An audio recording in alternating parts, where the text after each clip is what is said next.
Namaste and welcome to the Divas That Care Network. I'm your host, Gia-Raquel Rose, owner of Airs Above Yoga, and you are listening to Above the Ground podcast.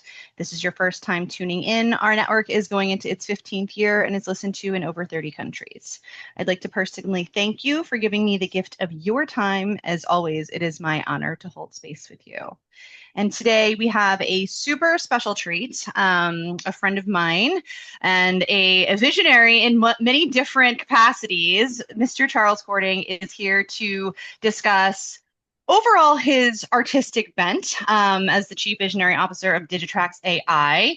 And more importantly, for our purposes today, we're going to be talking about the amazing artwork that he creates, which you can see displayed behind him, and just kind of go through his creative process and how he brings his vision to life each and every day. So, Charles, thank you so much for being here.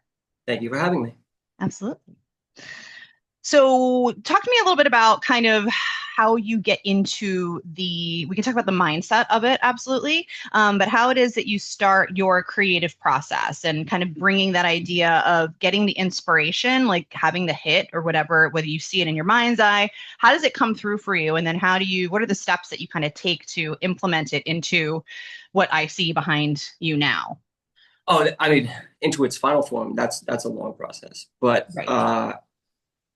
I approach it kind of as a lifestyle. So I'm not necessarily trying to get into the creative zone. I'm receptive to all creative ideas, right? Yeah. So I spent a lot of years trying to hone that ability. The best way to kind of describe it is like being an antenna, right, to Okay. the Yeah. universe. Yeah. And because you don't know where ideas are coming from. And you're definitely not going to catch them if you're not open and receptive to them. So always be collecting ideas in notebooks or in whatever form they come to you in, like little pieces. Yeah. Um, Allowing ideas to come to fruition, on their own, and then always understanding that you are kind of a vessel for that idea. Yeah. Um, there's like a great story of like a Michael Jackson not going to sleep and working on an idea, and because he was scared that the universe would give it to Prince if he wasn't there to like receive it, right? Which That's is hilarious. amazing. That is, Um, yeah, but I mean, like, I hope, I don't think the universe works quite that way, yeah. but I So if don't you look at actually like know, yeah, if right? you It look at like could. all great artists, they've always had the approach of being simply a vessel. I mean, and those are where the best ideas come through. Some ideas take a long time to form, and then there's that process of experimentation and iteration, and uh, I kind of describe it as like water going down a hill, right? Like you don't know which direction it's going to take. It may splinter. Um, a lot of times, good ideas, like you measure a good idea by if it leads to more good ideas, right? Good ideas will branch off and lead to more good ideas. Yeah. The problem with that is that, like, all of a sudden you could be suffocated with a lot of mediocre good ideas. Um, so then there's that next process of like taking 100 ideas and refining them into, the 10 best ones, or to finally get to one idea. Right. Um, so depending on the project and what the aim is, uh, it demands a different approach. A lot of times there's like that brain, like if I'm doing something on a canvas and there's no rules per se, like I have to kind of implement the rules of like what I'm trying to achieve. Right. Um, and even then, I'm not sure where it's going to go. Um, but if it's like a design problem, like I always say that like design is about solving problems, right? And art is about creating problems. So it's like a very, Yeah. contrasting They go hand kind in hand, of though. Yeah. approach. Yeah, but they go hand in hand. Right. Um, so to kind of run ideas through both of those filters, um, to try to come up with something new, right? Combining stuff, but like always just be collecting, right? Always be collecting and open to new ideas. Uh, Being able to borrow from something, right, and put it to something else, right? So you're filling up a ton of glasses at once. Um, it's a lot easier when your domain of kind of expertise is very limited, right? But if you have Right. so for me, it's like, oh, I'll have a music idea here, or a business idea here, or a drawing, painting idea here, or I want to just, build something with matchsticks over here, or like something with cardboard over here. You can Right. kind of get lost in that play. Right. Uh, but then it all comes down to like, okay, what's the aim of this project? And then can you design whatever you're doing to fit that aim? But it really just comes from an overall mindset of being open, receptive, egoless. Like that's a huge part. One of the things that I try to strive for in the early stages of conceiving an idea or bringing a project to life is that like knowing that I can't make a mistake in the first part of the process, right? Like the best projects are where I'll get 80% of the way to a final, product, but in like 20% of the time. And then 80% of my time is spent on that last 20%, which honestly nobody even really notices except for me and like other artists and stuff like that. However, like those are the best ideas that they kind of like make themselves. Yeah, through the refinement process. Yeah, or like it's very clear that like, oh my God, I'm just a conduit for this idea to come through me, right? And I think that I understood that from a very young age. Like I was raised on like jazz music, right? So like and like improvisation, stuff like that. So my dad would always, point to somebody on stage and be like, see him with his eyes closed, making weird, movements like he's in the zone. And like that's where your ideas come to life. You don't know what you're doing when you're in the zone, right? Because you can't kind of be, Well, you're purely in, in contact with that. I call it like the higher version of you, or like you are like, I talked to, I don't know if you know Sandy Roth. I think you do.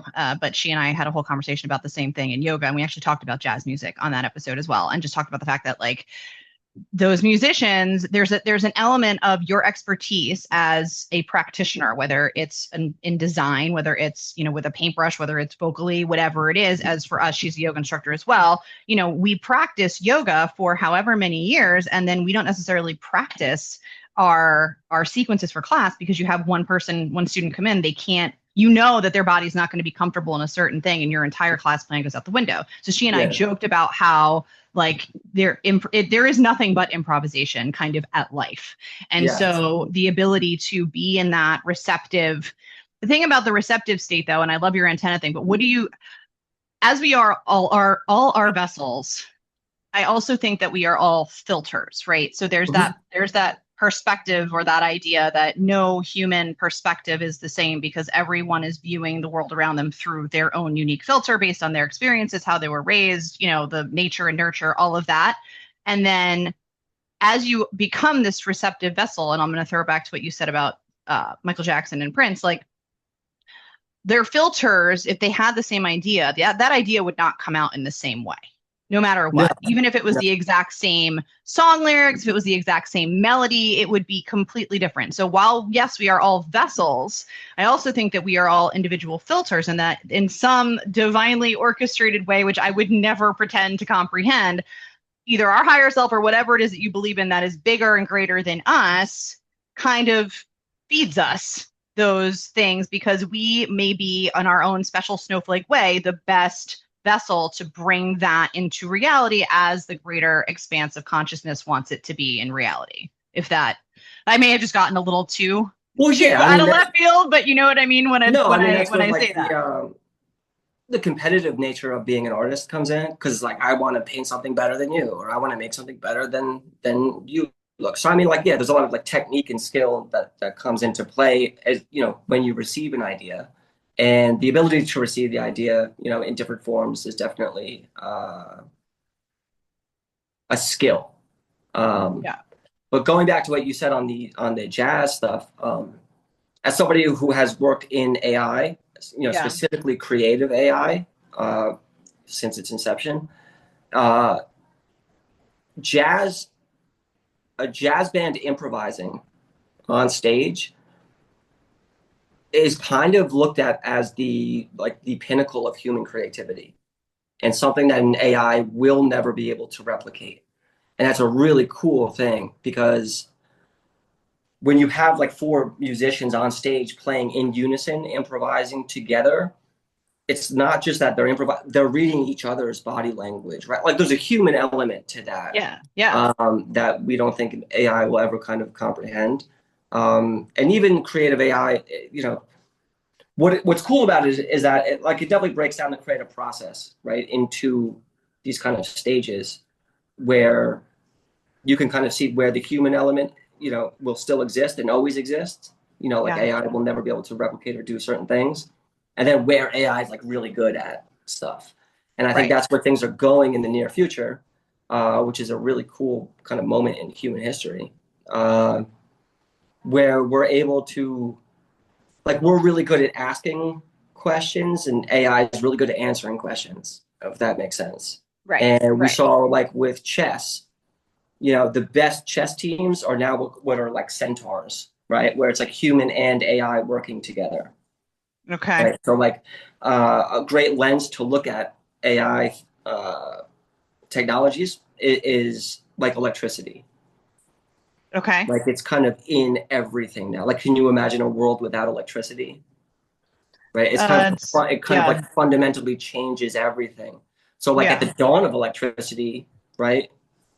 Like factories didn't know what to do. Some factories took like 20, 30 years putting electricity into the process, Right. right? It's a lot quicker time frame nowadays in terms of integrating, new techs into process. But like that's like what we're on the dawn of right now is trying to figure out, okay, yeah, you could type in a prompt and have an image for anything or like, do deep fakes and stuff like that. But like AI is really going to fundamentally transform everything from the ground up.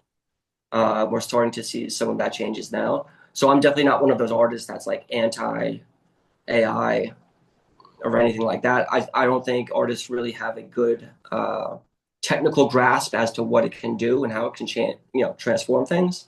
Right. And that again goes back into like the creative process of being open-minded, right? If we look at these things as tools, an artist, your process adapts to what tools you have available and what you can do.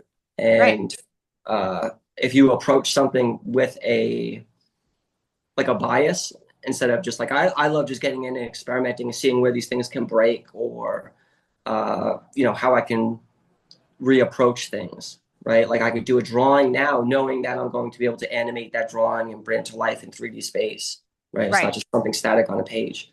So I think we're at a really cool time in human history where we have this kind of convergence of a lot of cool tech.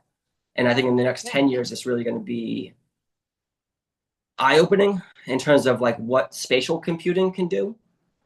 Like right now, I'm talking into a phone, I'm looking into a computer screen, right? It's very screen based. But Yeah. as like the computing platforms become spatial, everything becomes a potential screen or surface.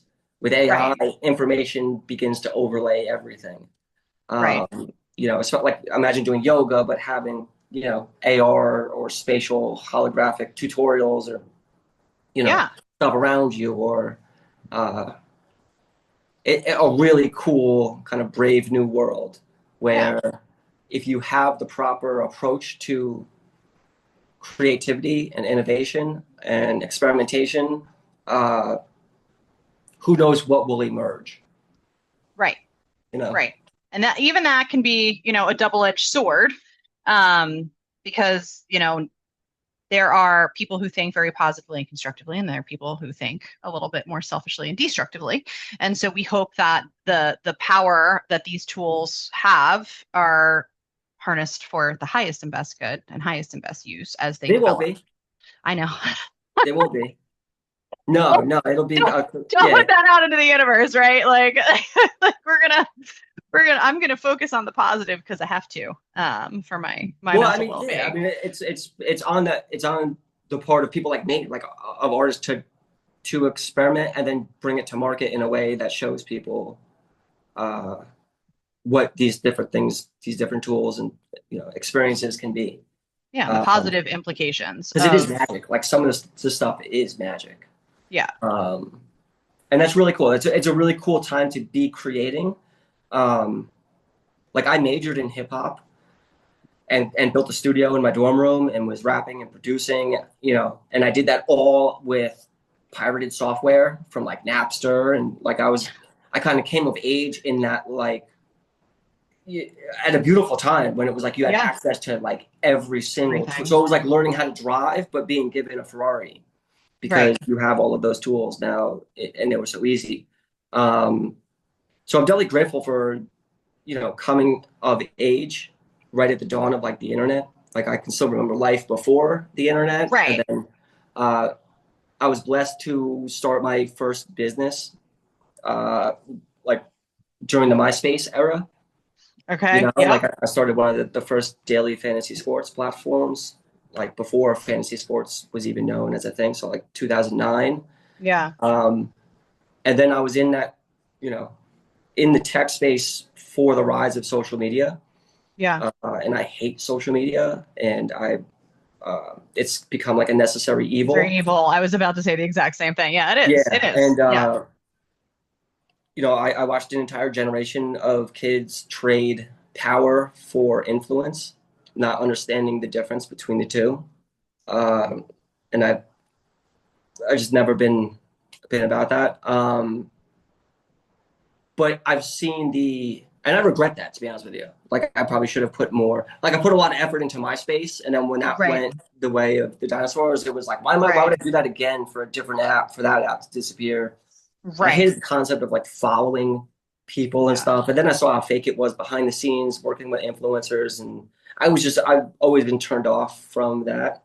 Yeah, it's very Um, disillusioning, the reality of the facade, because yeah,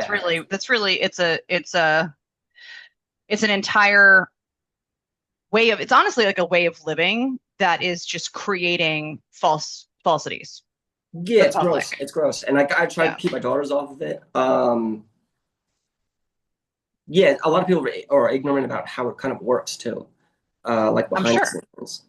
Right. So like just knowing how these platforms are built, and like the methods of, like, I was never hooked. They never got me with with the unconscious hooks, right? That Right. Right. like, so like I was never trained behaviorally to like respond to notifications, and like I have a hard time responding to text. Yeah. Um, so my hope is that, in bringing all that up, is that like we do have a generation of kids who see it for what it is, and kind of can recognize, hey, uh, it's not about likes or follows or whatever, but really like let's explore this domain, right? And Right. uh, pioneer new things, um, Well, new types of and apps, new types of experiences. Let's think outside the box, right. um, even if that means taking a risk, and doing something that is controversial, or that hasn't been done before, something like that. Well, there's an element to it too of trying to kind of like play the algorithms against themselves, and like cultivating content that you do want to see, which has a double-edged sword of also limiting the problem with all of the platforms and all of the social and the internet kind of in general is that you can really and people do move themselves into a vacuum of their own Oh yeah, I choosing. mean, we saw this with like Amazon book sales before, right? It was like Yeah. what books, and that was like 2008, Right. right? Like we knew it was going to happen with social media. We knew like none of this stuff happened by accident. No. Like all the problems that have emanated from social media. No, it's by Um, design. I mean, all of this. I mean, that's a whole can of worm topic that I'm sure we could dive into. no, But but like, those are the the types of whole themes though that I try to play with in in your art, art. right? So like Yeah. as an artist, right?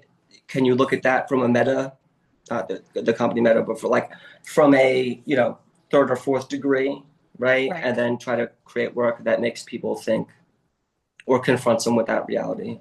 Yeah. Um, and I think that's what the best art is stuff that like makes you feel something. Yeah. Like I love when people hate my stuff, right? I almost like that just as much, if Better. not more, as Right. somebody who likes it. What Right. I hate is like apathy or indifference. Right. And I think like that's where the artist goes to die. Yeah. No, you're It not really wrong. is. But like You're not wrong. like that mean in the middle is where everybody in your life will tell you to go. Right. So it's like, oh dude, you can't make a painting or an artwork of that. It needs to be toned down or something. It's like everybody tries to Right. push you into that Into middle. a box. Yeah, which Yeah. is like, Yeah. no, that's not where real art exists. Right. No, of course not. And it's also a matter of when you're talking about, and one of the things that I love about your artwork is it's very provocative. It's very, very provocative in a very powerful way because it's not really in a box. And you know, art is so subjective, um, and to that end, it's like when we're looking, like I'm just going to take the ones that I can see behind you. There's so much emotion in your artwork, and I Oh yeah. think that Well, let's add a link so that people can actually see some of the stuff that we're talking about. yeah, absolutely. Yeah, Yeah. of course we will. So, it's in my mind, it's like when you talk about apathy and you talk about the ability to create emotion, music, because I know you have a base in hip hop as well, but music is a very evocative and powerful way to create emotion. Visually, statically, I think it is so much more challenging. And so when you can do that in an image prior to the ability now that we're seeing to animate that image, et cetera, but when you can create tears, let's say, for example, in a person based on a static image, to me, that is exemplifies like the peak of artistic. I don't even know what the word is, but just the pinnacle, because you are creating an emotion on from a one screen, one image, and you've created it, you've put it together, and there's no old there. It's purely visual in theory, right? I know art is expanding much beyond that, but I'm talking, let's just for a moment hone in on the painting aspect of it. And it's so powerful to be able to create emotion in another human being. And it's almost like an alignment, potentially not of where you were going, because that's the other kind of flip side to the beauty of it is that what your intent for that image and what it can evoke in someone else can be two entirely different reasons, maybe one emotion, but two different reasons. And to me, that's very similar to jazz, to four people Yes. on a stage, right? Yeah. How it's Like, interpreted is out of my hands. right, And there's two parts to the emotion that you bring into it. It's like one, can I channel that emotion into something right, concrete, like a visual metaphor or something like that? And then like, can the person, the viewer or participant, uh, can they glean that emotion or a similar intensity of emotion from the piece back? right. Now that's a process that kills a lot of artists, to be honest with you, How right? so? So it's like, and I say this to my daughters, bringing them up. It's like, if they're upset, draw me a picture of somebody crying. You know what I'm Yeah. saying? Like nobody wants to listen to a song. And this is the problem with like AI in music as well, right? Like nobody wants to listen to a song about love if you've never had your heart broken. That's fair. Yeah, I mean, if you've written a love song but you've never had your heart broken, I really am not going to put too much into that love song. that's true. You know what I'm saying? That's true. So yeah, you kind of have a double-edged sword here. And that, like, my uncle is a poet, right? So he's dealing with words, right? And then his son died, Right. and he had to write poetry about that experience. And I'm like, oh my God, like I can't Yeah. imagine a more difficult process. And I can't imagine a more difficult kind of situation as being somebody who's tasked with putting words to emotions and then being given those emotions to make sense of, right? So it's almost as if like the deeper you go into the box, like the darker The it gets, whole, you yeah, can the lose whole. yourself. Yeah, Oh, like there are absolutely. stories about like Stanley Kubrick when he died, he had been working on like a Holocaust movie for like 8 years, and his wife was like, he was miserable, right? Like if you're Well, going to how go could you not into a be? subject, right, Yeah. and or if you're going to explore an emotion, you have to do it with uh, a vulnerability, Yeah. right, and an honesty that You have to let your boundaries sometimes down. makes real life harder.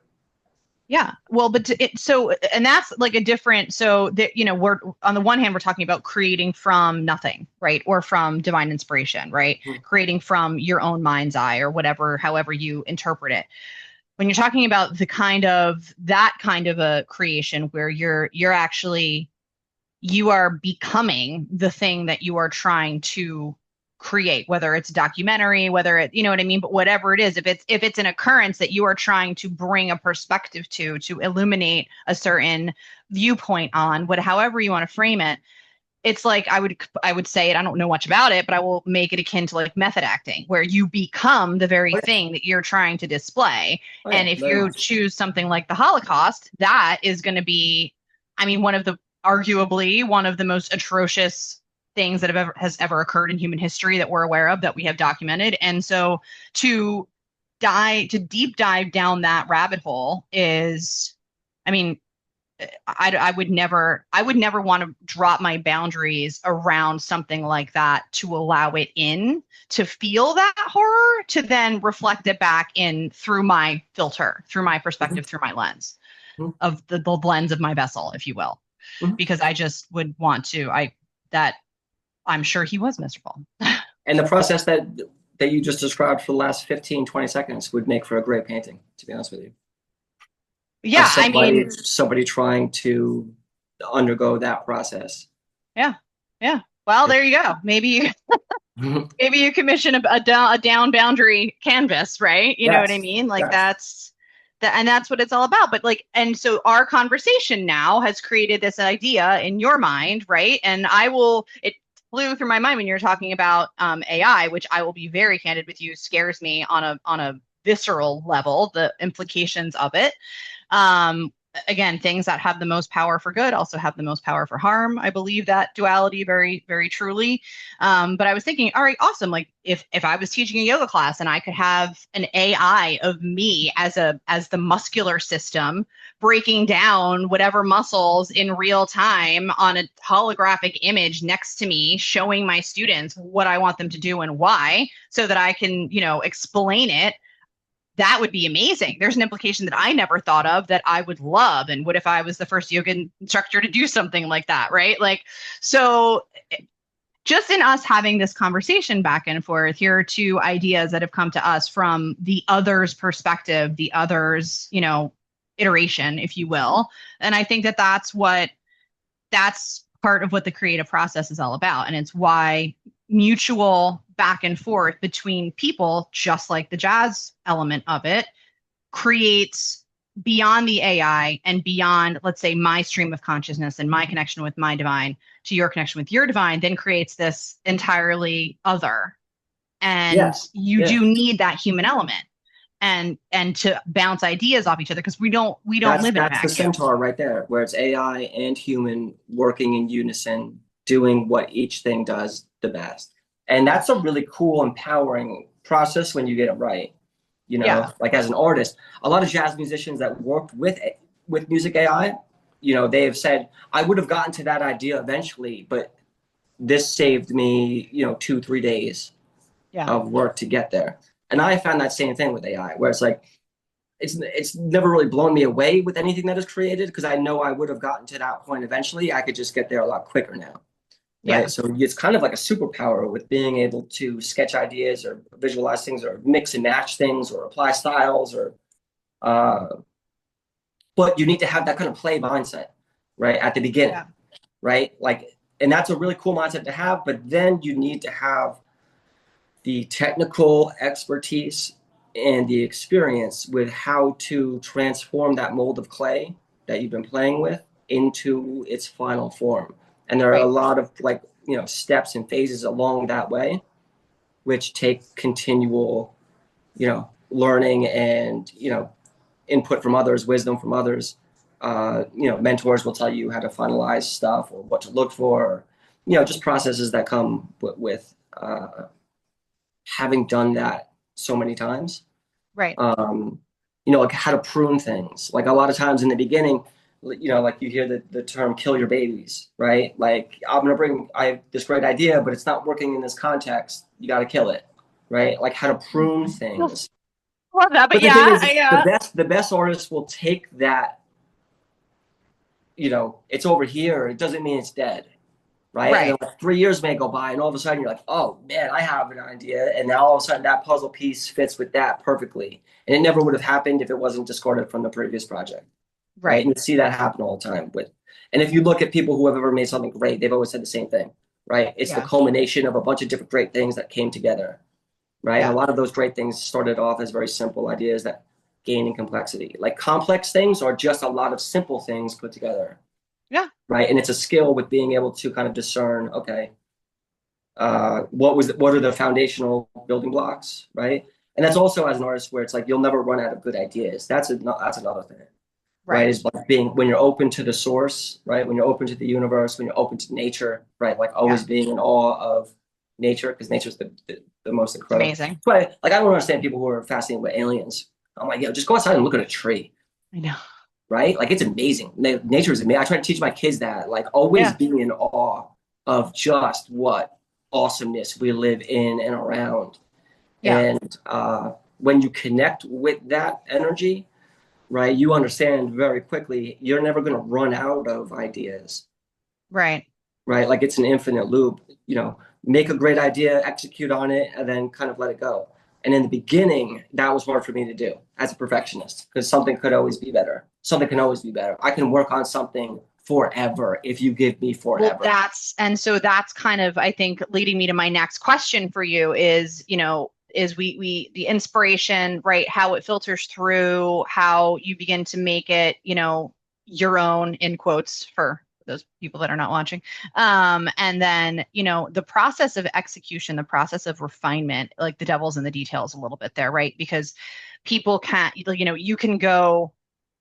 can micro until you drive yourself nuts. So what is your, let's take a moment. How do you process, how do you fine tune from from the from the inspiration, from the idea, like where do you start?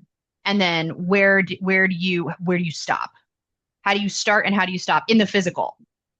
Starting with usually, like I said, it'll be a lot of different things coming together, right? And then it depends on what I'm working with, right? Right. Um, yeah, the process of stopping Yeah, let's talk about that. is How do you stop? that's tough. Right. It's tough. It's tough. Uh, I usually look for honestly like a sign from the universe that says like it's time to stop. Right. To be honest with you, um, you get a feeling when something is done. Yeah. Like in music, it's a little easier. Like when you hear a final mix, like you get a certain feeling when it's Right. done, or like when you've hit it, and it's like, yo, that, and then you chase that feeling for every single thing that you do. Yeah. Um, it's easier when it's a design project or something like that, because design again is around a certain problem. If I want to Right. communicate a certain idea, I know that idea, can be communicated. The hardest place to stop is on a canvas where it's just me and Right. it's And kind of that's kind open of, and it's yeah. kind of like I will tell you that nothing that I've done on a canvas is done. Yeah. I need to take photos of it to make prints because I have a show, and that's why it's done. Right. Like honestly, it's a natural like that where Yeah. I'm gonna mess something up more if I start doing it, continuing it. Or if somebody looks at something, like you'll look at something and be like, yo, that's awesome. Can I put it on my wall? And I'll be like, that's halfway there. Yeah. And then I start to think, well, what is that person? That person's seeing it. Right. Right. And then it really comes down to, okay, are you just trying to be a perfectionist on every detail? Or is this piece communicating whatever message, emotion? Is it doing so effectively at this point in its creation? Right. And Yeah. then you can let it go. The other part is like market pressure. So it's like, hey, this needs to sell, or something like that. Yeah. Like those are other artificial constraints, like time, Well, deadlines. yeah, and I know, and that's Um, no fun. That takes yeah, the no, takes the life out of the. I definitely know it's not gonna. Yeah, reality. It's I'm reality, not going to be right? able to give you a very solid, awesome answer on how the process stops. Right. Usually, what I try to do is like, okay, I'll create 100 ideas for something. I'll combine the best 10 into one, and I've done all of that other work that most people would quote unquote throw away or what a waste, right? But like Right. all of those pieces are kind of ruminating still, right? Yeah. So like one piece will usually lead to two or three more pieces. Right. Like I'll start something and have an idea while I'm doing that, and then start the next one. And the problem with that is then you have like eight things that are Eight going at things that once. are right. Yeah, that's why like the best artists that are doing this at the peak, or like just creating at the peak, they have like a big warehouse. Yeah. Where it's like all of those ideas are out in the open and you can move effortlessly from one to another. So like anywhere that river's flowing, right? Yeah, You can that's where jump you go. into, yeah, it's like, oh, I have a music idea. Let me jump into the studio and do that. Oh, idea for this over here. Yeah, and then you try to just go with the flow, Yeah. right? And then from experience, knowing what's going to work, what's not going to work, how to package an idea to sell it. Yeah. If it's in like a business context, or you don't know what the hell you're doing. And you try to put all of those pieces into your head and do activities like lucid dreaming Right. or some of those other kind of, Meditation. Yep. yeah, esoteric things where like there's different modes of thought. The best way of thinking it that a metaphor is like a pinball machine. So like if you're Okay. actively thinking, that pinball goes in and that pinball is bouncing around tons of different things, right? Right. If you're actively thinking. And diffuse thinking, right, which is the other daydreaming, Right. right, would be an example of that. There are a lot less obstacles. So when that ball goes around and the pin is bouncing around, there are a lot less things for it to hit. Right. And that's where all of a sudden ideas can make sense. That's where I'll jump out of bed or like, be like, oh my God, I call it getting hit with the hammer of God. It really is. Like when all of a sudden an idea clicks, like all of a sudden something clicks. Yeah. It's like an all mind it's a very special feeling. Yeah. These are the things though that take me out of the world. Like if I have an idea like that, I'm in the studio for hours and I'm in my own world. Right. And that's where girlfriends will be angry at me or frustrated or like my kids are like dad, and I'm just like in a different You're in the world. zone. That's the zone. Like that's, and it's I think it is synonymous with creation, right? You cannot, or if you do create outside of that place, I don't know if it's going to be as pure. And I use the word pure loosely there, but I think you know what I mean when I say Yeah, I that. think here's the difference between being an amateur and a professional. Right Yeah. there is like if you're like, it was a great quote that it was like, yo, like professionals don't need inspiration. Right. Right? Like I have a process. I could sit down with a piece of paper any day of the week, do something creative. Like Right. I know the process. I don't need inspiration. Right. Right. But when you get hit with inspiration and you have the kind of tools necessary to bring that to life very fast, like that's when something special happens. Right. So it's a lot of like you're not going to be good at an instrument if you're not practicing Right. that instrument, and the same goes for anything, skill based. So No, 100%. And I think that there's, again, there's that intuitive sense. And I think that like the one thing that I took from, when you were talking about stopping is it sounds to me like it's a little bit full circle and that the kind of hammer of God that strikes at the beginning to give you the inspiration, it's just as intuitive for you to find the ending. Otherwise, someone's finding it for you because they're saying, "Hey, I want to put that on my wall." yeah, it's usually someone finding it for you because I try to not stop. Right. Right. Like you're thinking of it as like, okay, when are you done with the piece? It's like, no, I'm Right. never done with any of the piece. I'm always just working on stuff. And like when the piece is finished, it's finished. And Right. I'm on to the next one. There's never not going to be a next one. If I'm Right. No, never no. not working on a picture, I'm in a grave. Oh, okay. I mean Yeah. that's just the way like Yeah. my fingers literally are indented because I just hold a pen in my hand. So at like the end of the day, I'm never doing an artwork, like art for Right. anybody else other than myself. Right. Like I'm drawing to stay alive Yeah. because if I'm not drawing, then I'm just going to go insane. Right. And a lot of stuff is, Well, that's a lot of artists. I mean, listen, so going back to the whole Kubrick thing, like when you are in my mind, a true art, a true creative. Let's not even just pigeonhole it into artist, but when you are a true creative mind and you have that capacity, I'm going to throw it to a root metaphor as well, because you brought up a tree. And I kept thinking like, we talk about we always think about the tree from the top down, right? Because that's the part that we see. But the roots are where it's all coming from. So if you flip that upside down and you think about the fact that all of this inspiration, all of this process, right? Like the inspiration's coming from the soil up through the root system. That root system is our human filter. It's our design. It's our perspective. It's all of those things. And then what we create in essence, the process is the trunk, and then what we create is the tree in a very And if basic you're next off to the cuff. another tree and your roots are connected, and then you have the fungi that connects all of the roots into like its own nervous network. That's why being around other creative people, right, and stuff like that. And then also understanding too, like that you are just a vessel. Like at the end of the day, we are all the same stuff, right? And always keeping that in mind too. Yeah. Like we're not. So that's why the best art will resonate with a lot of people. Yes. Either positively or negatively, right? Yeah. But the worst thing you can do is just make boring stuff that doesn't hit somebody. And that's always like my mom is a great litmus test because if she likes something that I do, I knew I made it too mellow, right? It's like I need my mom to hate everything that I do. It's like the ultimate act of defiance.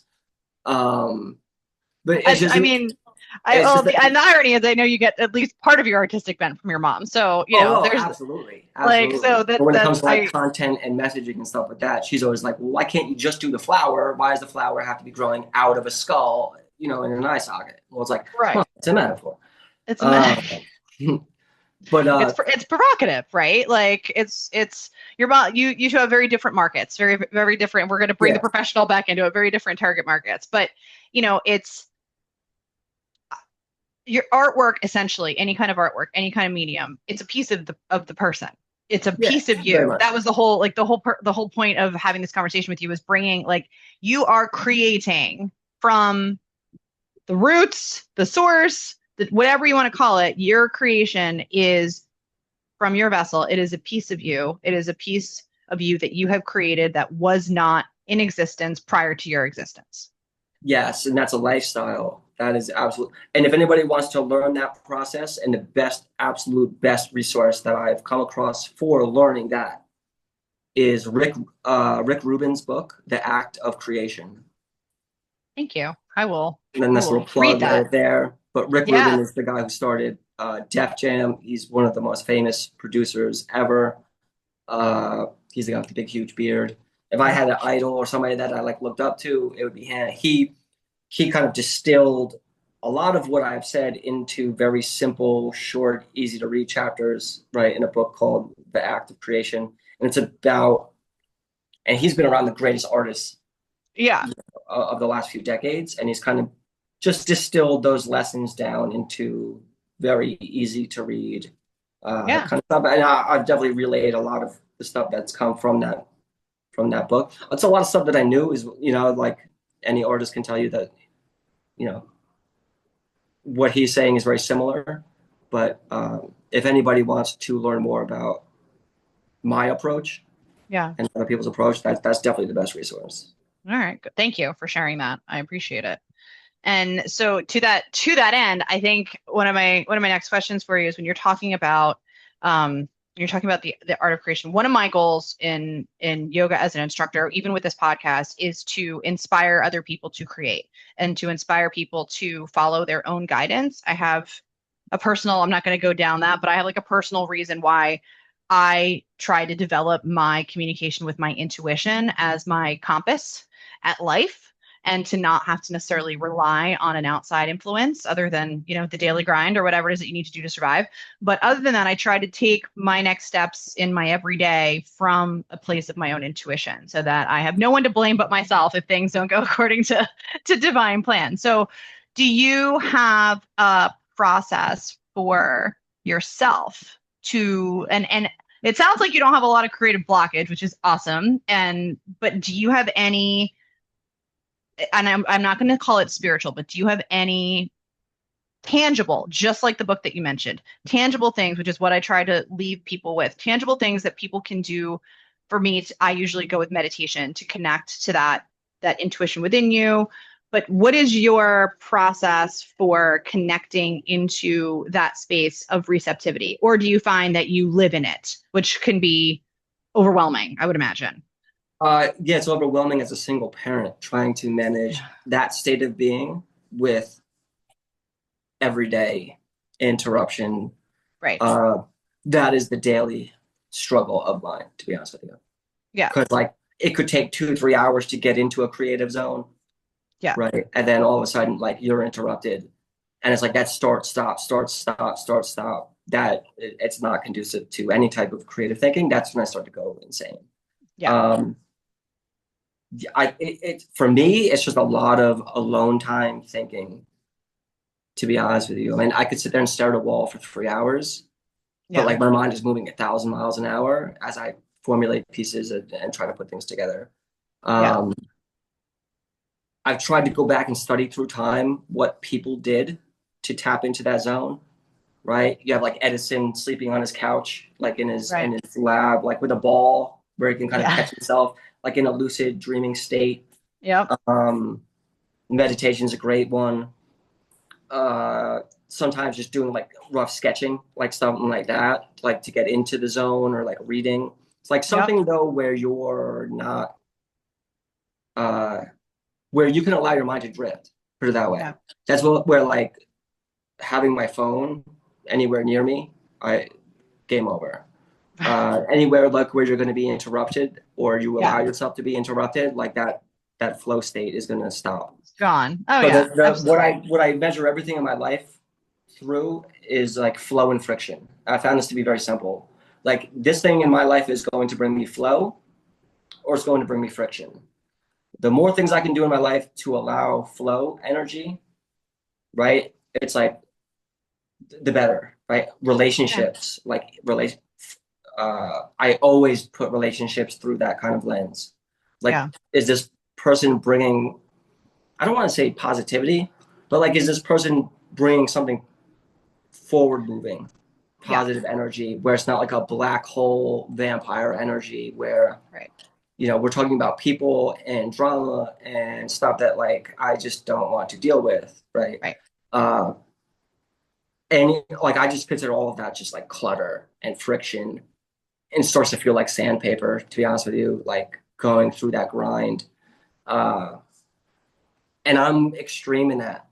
So like if I just sit on hold for an hour with something in the morning, like I know I'm screwed for like 3 hours. Like that will have just driven me so insane where I need to just, and then I start to isolate, right? So like I don't, I still haven't perfected this process yet, right? Like I'm still dealing with Yeah. that, but that's an everyday struggle. Uh, Yeah. and I try to just maximize, okay, big blockages of time, Yeah. right? Time So blocking like is huge. maybe I don't, I could do something in 2 hours, but like it's really going to be good if I have 6 hours to do it, right? Because then I'll have time to like kind of get into it, and I'll be able to work with the pieces without that like little timer in the back of my head saying like, oh, it's 3 o'clock. Like I work best. I always say like no clocks, no calendars. Yeah. Like if you could put me in a situation where I don't know what time of day it is and I don't know what day it is, you're going to be getting great art. Yeah. And like I'm going to be the happiest I am and like that's the essence of me. And that took many years of the people around me learning, right? Where they're not like, where's Charles? Like Right. you're being a bad friend. It's like, no, dude, that's Right. just me and I'm working and I'm not being a hermit. Like come into the studio. Like I love that. Let me play music for you. Let me show you artwork. I'm used to people coming here. Like Right. I'll go out to a bar and just sit there. And I'm like, I'm miserable right now. Right. Because I don't have that kind of energy or flow. And like sharing stuff too and getting feedback from people. That's a big part of the process. Like I love sharing stuff that's in process Yeah. and getting feedback from people and whether or not I let that influence the final piece, that's Yeah. another thing. Like I'll That's respect you. other people's stuff. I'll also know why they're saying certain things, and I'll be like, yes, I wanted that to get under your skin. Yeah. Um, but the flow friction metaphor, and there's a bunch of them, right? Yeah. I don't think it's unique to me. Trying to, it's not. an accident that most great artists get money and the first thing they do is build themselves like a warehouse and disappear into it. Like I think that's every artist's dream, which is like, I mean, literally every great artist has done that to some capacity where it's Yeah. like, I got paid, now leave me alone, right? And I'm in my big open space to now work I'm in a bubble. unfettered by, you know, Yeah, the the outside world. yeah, or the demands of just an everyday job or Yeah. the demands of like, uh, so being a single parent has made that tough. I hope that I'm showing my kids all of this on an everyday basis so that they can be incredible artists and they're kind of shaping up to be these like great little creative vessels. Yeah. And they can kind of internalize a lot of these lessons that I've learned the hard way over decades, very early on. Right. When you look at like great artists, like Picasso, his dad was an art teacher. So like I have that in the back of my head, like, if I feel like if I can instill a lot of this stuff into them, early on, it'll benefit. Like they can be, or 10 times, 100 times the artist that I am. And then, staying focused on the overall kind of vision, which is like you're not attached to one piece, just make as many as you can, right? Like always Interesting. keep moving and always keep creating. And there's something like I can never imagine not living a creative life. Yeah, I which, just can't imagine that. well, you'd Um, probably be miserable, to be honest. yeah, well, the creativity would come out in different ways. I mean, like I feel like Yeah. it's an energy that is very anti-fragile. That's another book. Like if anybody wants, it's not necessarily a creative book, but like understanding anti-fragility uh, in a creative sense. You kind of have an appreciation for randomness or entropy, Right. and it being able to make certain things stronger, um, and then kind of going with the flow. And I by no means have the answers to a lot of these questions, and I'm still learning. Um, That's the whole point, right? I don't think we're supposed to have the answers. If we had the answers, life would be pretty boring, or everyone would just be perfectly successful, and then that would still lead to boring and mundane and the same. And so I yeah, don't and think at least that's we're another meant to great thing. have It's the like answers. how do you gauge success as an artist?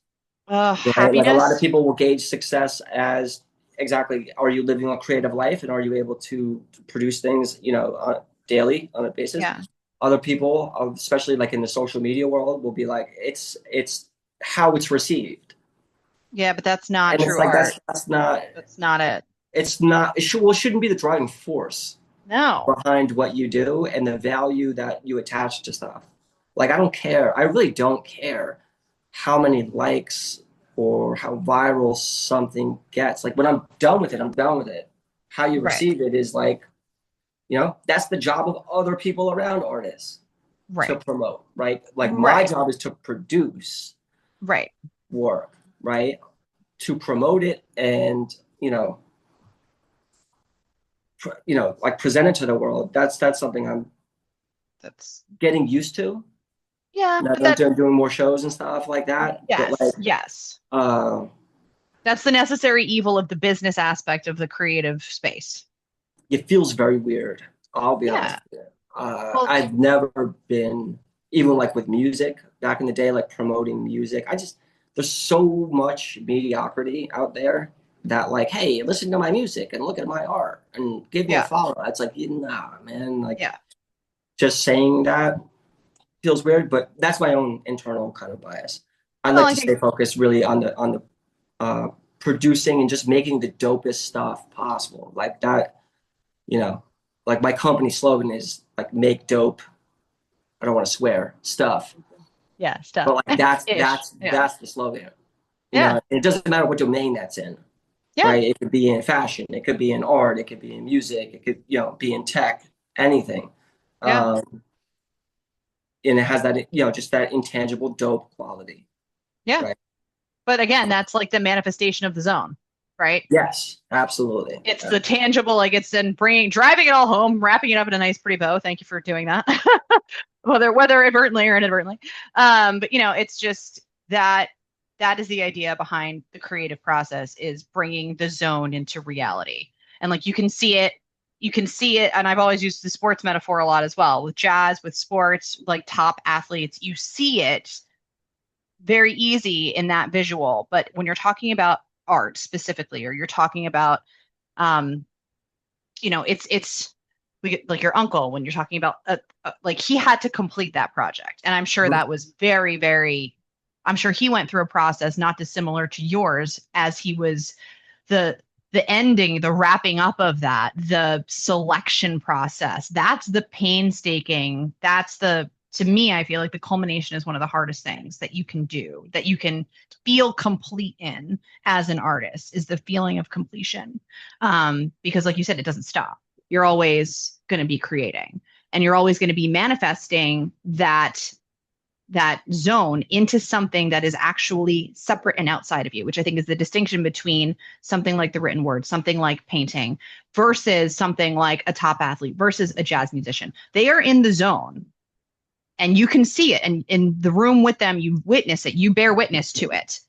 Something like this is very different. You are exemplifying the zone in something outside of yourself. You are in the zone when you create it, and then you've created something that is a physical representation, a manifestation of the zone Mhm.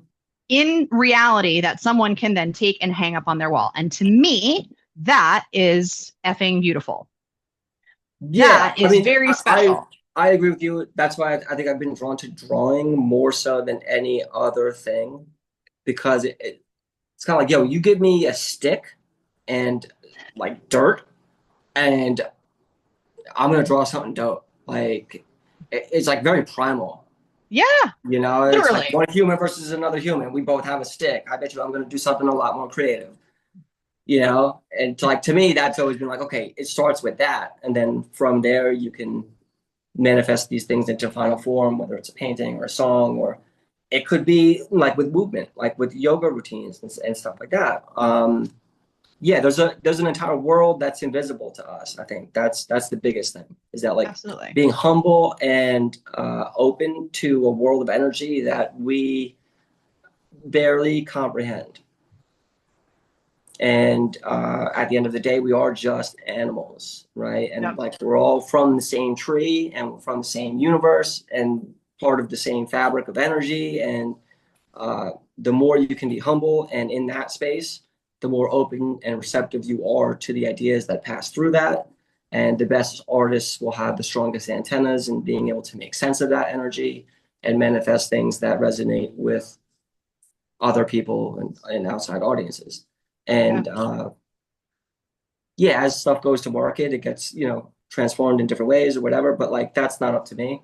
And there's stuff Right. that's out of my hands. And the only thing that I can really control is the root of that process, right? Which is Right. actually, can bring into form these different ideas? Yeah. Um, and the process is different for everybody. If somebody doesn't know where to start, I would recommend I run into this with like clients a lot too when they want to build like a new brand or a new logo, right? So like very narrow scope, right? But Right. like they're like, I don't draw or whatever. And I'm like, yo, can you sketch 100 different types of your logo? Well, I've never drawn anything ever. I'm like, I don't care. Just force yourself to do 100 little things. Yeah. And like I guarantee you by the end of it, you know exactly what you want to see. Um, like there was no playbook for me to do any of this stuff. I majored in hip hop. Right. Like I literally says hip hop culture on my degree. And the thing about hip hop was it's an art form that started from nothing. Yeah. I mean, it was Like the brand essence new. of hip hop is transforming nothing into something, right? We have no art classes. We have no schools. We're going to steal cans of paint and we're going to draw on subway cars that go through the city so that people could see our artwork. We can't make music. So we're going to take a record and we're going to cut it into break beats, right? And we're going to create beats off of sample records, right? I don't have a microphone. I'm just going to start rapping with somebody on the corner. Yeah. right? We don't have a dance floor or a dance studio. I'm gonna take a cardboard box and I'm gonna start breakdancing on the corner. Like hip hop is literally the essence, and this comes from like the experience of American slavery, and that a Right. lot of the creative resistance, right? Like the seeds of creative resistance that were formed there. It's like a very so like in studying hip hop, you really have an appreciation for there is no right or wrong way to do this, but and a lot of times it's going to come from doing something differently, Right. right? Like I'm going to take this turntable and I'm going to use it differently than to just play a record. And all of a sudden, something new is born, right? So having, taking some of the lessons from that, which was where you don't need anything to start, right? Just take the same stuff and make it something different. Yeah. And then the third thing is teach yourself. So like me coming of age in the internet, it was like Web 1.0, and I don't think kids will appreciate this kind of stuff anymore. Where it was like MIT open courseware. It was like I could go to graduate school at MIT, or I could just download every course for free online and do it myself. I did that for 3 years. Yeah. I took every course at MIT, like aerospace courses. I didn't like write the papers, but I did all the stuff on the syllabus. Yeah. And all of a sudden, like the knowledge for Web 1.0, like the knowledge explosion that was available was insane. And next thing you know, you kind of like Facebook and these other platforms popped up and they kind of created like these walled gardens that people, like kids nowadays see the internet through those lenses or whatever. And it's Right. not like, hey, this was like all of the world's knowledge for you to learn whatever you want. Um, and I think that's what you need to have, that spirit of kind of exploration. Yes. And it's a little harder nowadays because you got to fight through, like you said, you got to fight through your own filter bubble first, Right. right? You got to fight through your own algorithms, and it Yeah. makes it a lot easier when you understand how these platforms work, right? From a technical standpoint, like why your algorithm is working the way it is, or how to game it and stuff. And then trying to escape that so that you can kind of be kind of like set free in the library of knowledge, right? Yeah. Like the internet's crazy and people don't really get that anymore. And what's worse now is that like AI is now learned on that and now just spitting you back like little pieces. Yeah. So I do think I had like a very unique upbringing in terms of when I came to learn everything that we've talked about in the Yeah. context of like the internet and new emerging technologies. Right. Um, Right. and it's really up to this next generation uh, Yeah. to figure out. It's funny. It's like I look at all this stuff and I'm like, I want to create dope artwork, right? And it's like the Yeah. next generation needs to look at all of this stuff and be like, okay, we need to actually save the planet with this stuff. Right. So we There's look at that. AI through the lens of like, oh, AI is making my pictures move, but it's like, we need AI to kind of like solve, climate change, Problems. Yeah. yeah, extinction. Yeah. That's happening a lot faster than expected. Right. So yeah, you kind of have to balance uh, the big picture and the small picture, Yeah. balance the creative exploration state with the, okay, I'm done exploring and experimenting. Now I need to kind of bring these ideas into final form.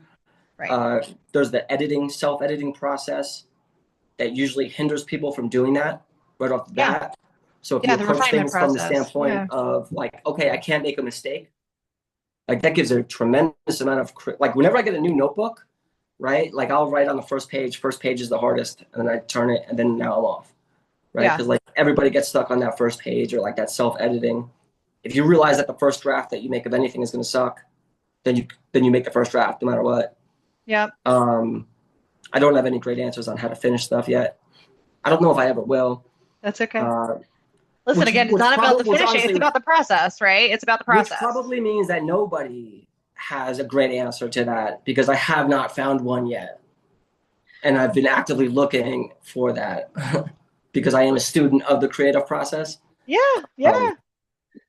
But other than like you just kind of know, like your intuition. It's intuitive. It's Yeah. intuitive, and that's your intuition is a muscle. Like people don't understand that either. Like if you're not listening to your intuition ever, or you question it, it becomes a lot harder to work. But like the more you exercise your intuition, it is absolutely a muscle in all areas of your life. Yeah. And then being able to kind of like catch your own biases and thinking and analyze yourself honestly and openly, understanding that you're not the emotion or whatever, but the essence behind it. So that kind of borrows from a lot of different. Well, that's about like, I mean, that comes down to self-awareness.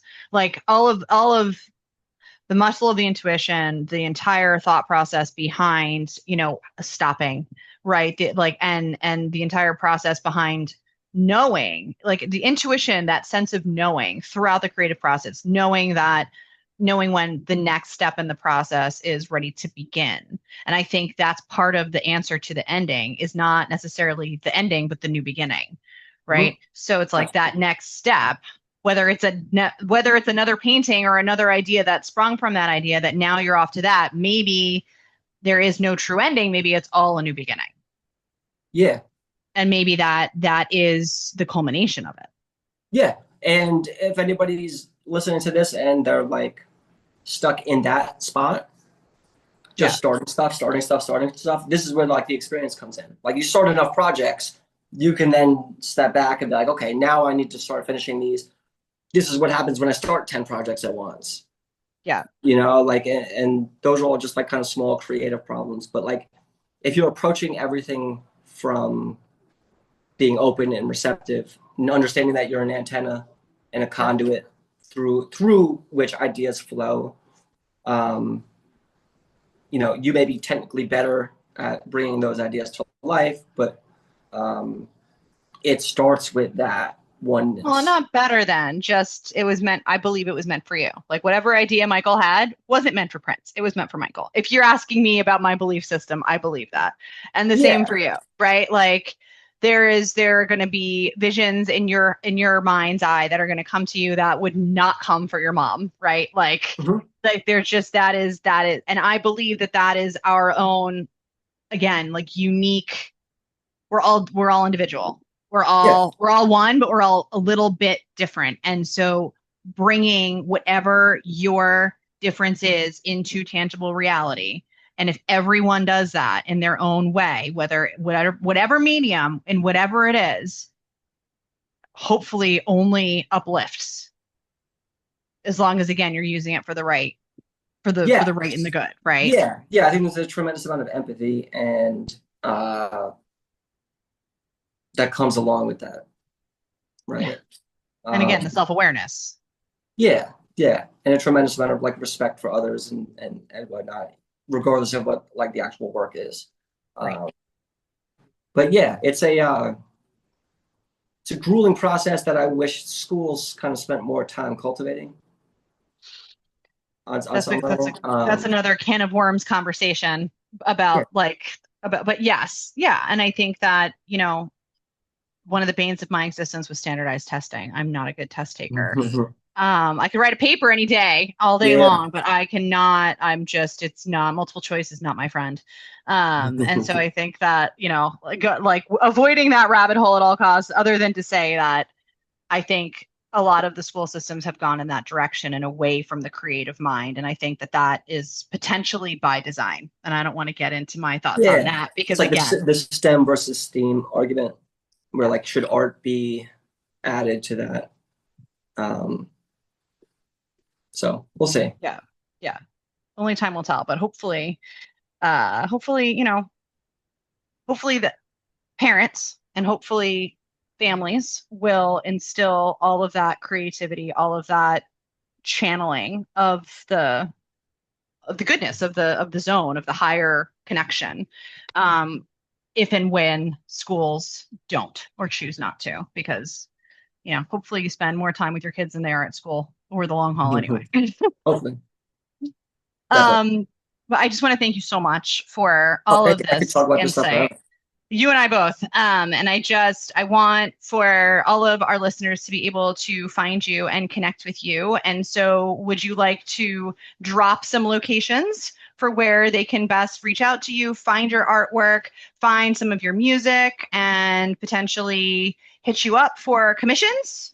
Yeah. At the Human Animal on Okay. Instagram is probably the one that I promote the most. But any of the social stuff at the human animal, and then dangerous DANGERO.US. Perfect. But you can find that link on Instagram. That's probably the easiest way for everyone Perfect. to hit me up. Perfect. Charles, thank you so much for Thank you sharing this. for having me on. And it has been my ultimate pleasure, and always deep diving in this kind of thing. You could go on forever, but we will craft our own ending as a new beginning. Awesome. And I am just going to say to you and to everyone who's listening how much I appreciate each and every one of you for sharing your space with me, and ask that you please feel free to share the same with your loved ones. For more goodness, follow me on all the socials at Above the Ground Podcast, and visit my website, airsaboveyoga.com. As always, don't forget to check out my other episodes and my amazing sisters at divasthatcare.com. You can find us on Spotify, Odyssey, Apple, Amazon, iHeartRadio, and anywhere else you might feel guided. Again, my name is Gia-Raquel Rose, owner of Airs Above Yoga, and you are listening to Above the Ground Podcast, where every day is a good one.